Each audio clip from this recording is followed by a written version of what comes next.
actually live.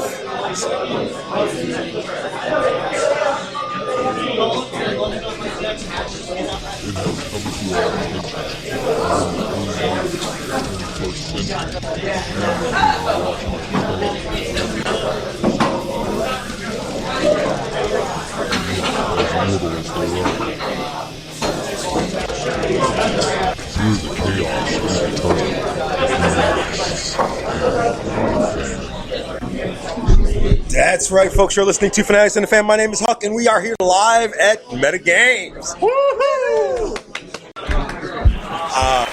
I love this place. Love this place. There couldn't be a cooler place, Brandon, on the planet if you are a gamer, a tabletop gamer. I mean, it's amazing here. I'm actually a little bit mad you brought me here because I'm already about to spend about $60-$50 just walking in the front door. So I mean, this is, as you know, when it comes to the holidays, I love traveling. I love seeing some of our favorite people.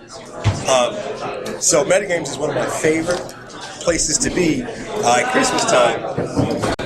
So you know I was going to bring you here. Oh yeah. I mean, it's Christmas time. How could I not bring you here? Time to give me some presents. Sandy, this is our first time in the new building. So what do you think? Are we liking our new building? I've been here once before for Cards Against Humanity's tournament, and I love this place. So you're a nerd. I am a nerd. I have my gold card. Please welcome back to the show one of my all-time favorite people. He actually has nerd cred. Don't tell him he's a nerd, though. We don't want that secret to get out. Welcome back to the show, Carl. Hi. How are you? I'm loving the new building. Thank you. Are you loving the new building? Yes, we really like it.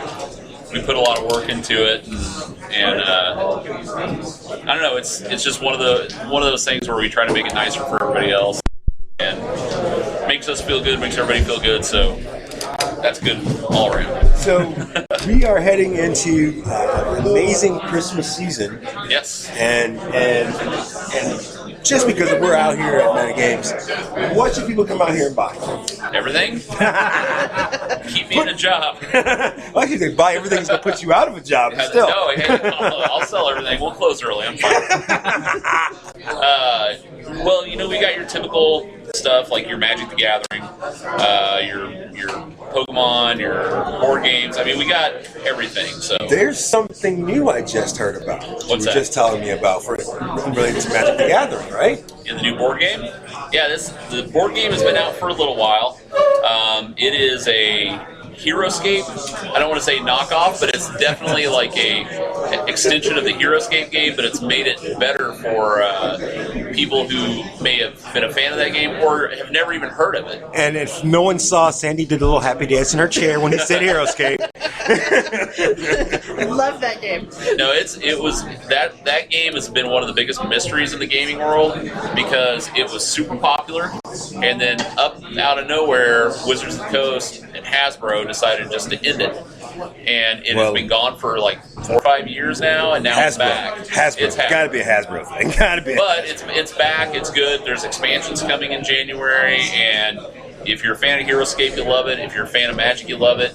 It's a great game to get like adults and kids playing because it's not super hard and it's got like cool characters and models and everything. So it's I good actually all around. bought the Master set, the Lava set, and the Ice set. So you've got a little bit of stuff. And like 12 dragons. And I found out if you play that game with girls, they'll take all the dragons.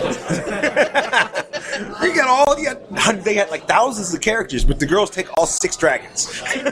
and win. And the one thing you learn about that is having a 12-year-old daughter, when you play games with those people, they're ruthless. Yes, they are. I know. I played with a close friend of mine and her daughters, and thinking it would just be a friendly game. I was trying to take it easy. My poor son. they whooped up on him. Yeah, she likes beating up on Dad a little too much. Well, we're going to actually step away. We're going to talk to Larry Light and get some news. There's a lot of news. There's a lot of stuff going on. We're going to come back. We're going to talk to Carl and hang out more here at Meta Games. I'm Larry Light. Here's your news you need to know. On November 25th, Weird Al Yankovic made his hilarious debut What's he bringing up in as the the news? evil DC villain, No idea. Darkseid.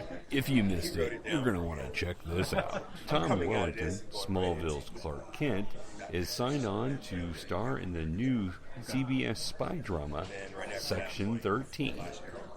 The CBS series, The Flash, has cast Heroes Reborn actor Marco Grazzani as the villain, Tarbet. In spoiler news for the series Gotham, it has been confirmed that Fish Mooney will not be returning to the series. Also, if you missed the mid-season finale, you missed the final scene with none other than the chill man himself, Mr. Freeze. The CW superhero spin-off series, DC's Legends of Tomorrow, has been confirmed to open on January 21st of 2016. This series is sporting a really cool new poster and trailer, but budget problems has spawned several rumors that CW will not bring this series back for a second season. Warner Brothers has released a new teaser trailer and a new trailer for Batman vs. Superman. The teaser trailer has Batman chained to a wall and Superman flying down while servants are bowing down before him. The full trailer is packed full of new footage showing the meeting between Clark Kent and Bruce Wayne, Lex Luthor, Doomsday, and finally Wonder Woman. Other superhero movie news, Marvel released the movie trailer for Captain America Civil War. This trailer shows the breakdown of the friendship between Tony Stark and Steve Rogers. This division will divide the Avengers and all the superheroes into camps on who has the right of control over the superheroes. If you're a Doctor Who fan and you have not seen the little video, Home Invasion by Peter Jackson, you need to check this out. Jackson portrays himself in the video. He's being courted by Stephen Moffat to direct an episode of Doctor Who, but continues to ignore him. So Stephen does the only logical thing and sends in the Doctor. Check out the fun. Google has jumped on the Star Wars The Force Awakens bandwagon. You can now go to google.com/Star Wars and set up a theme for all your Google products. Pick either the dark side or the light side and enjoy the brand new cool theme. If you decide you want to change sides, that's okay too. Speaking of Star Wars The Force Awakens, it has now been rated PG-13. Only one other Star Wars movie was rated PG-13. That was Revenge of the Sith. The original trilogy did hit movie theaters prior to the PG-13 rating being created. Final bit of geeky news is a Walking Dead spoiler. For those of you that are all caught up and don't want to hear, every year is now. For those that do want to hear, Glenn is back. This has been Larry Lytle of GeekyCool.com.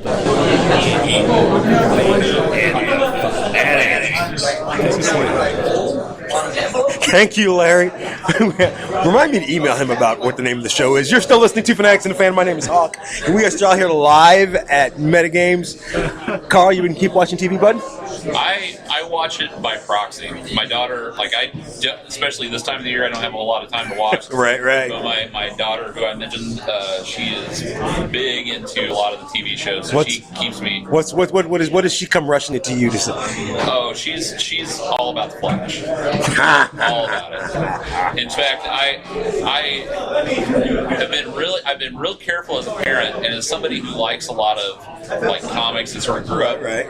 I really wanted her growing up to sort of find her own way and stuff, and she has found this completely on her own. She's gotten, and I think Netflix has not helped or helped. I don't know how you look at it, but she is fallen in love with Flash and Arrow. So, Brandon, that leads me to my first topic of the evening.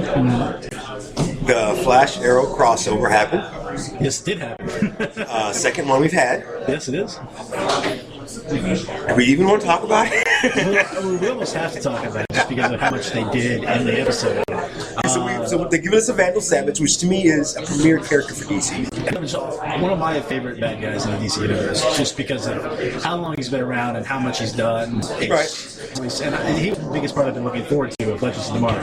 We've got Vandal Savage, Hawkman, Hawk Girl.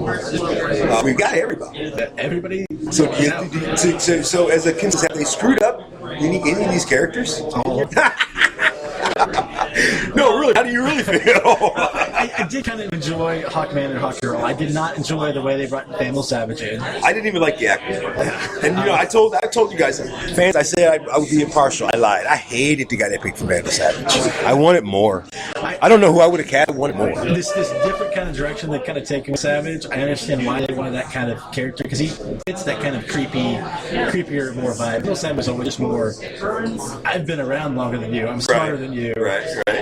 He's an arrogant kind of person. So I gotta ask, because this is also what I consider our mid-season finale show.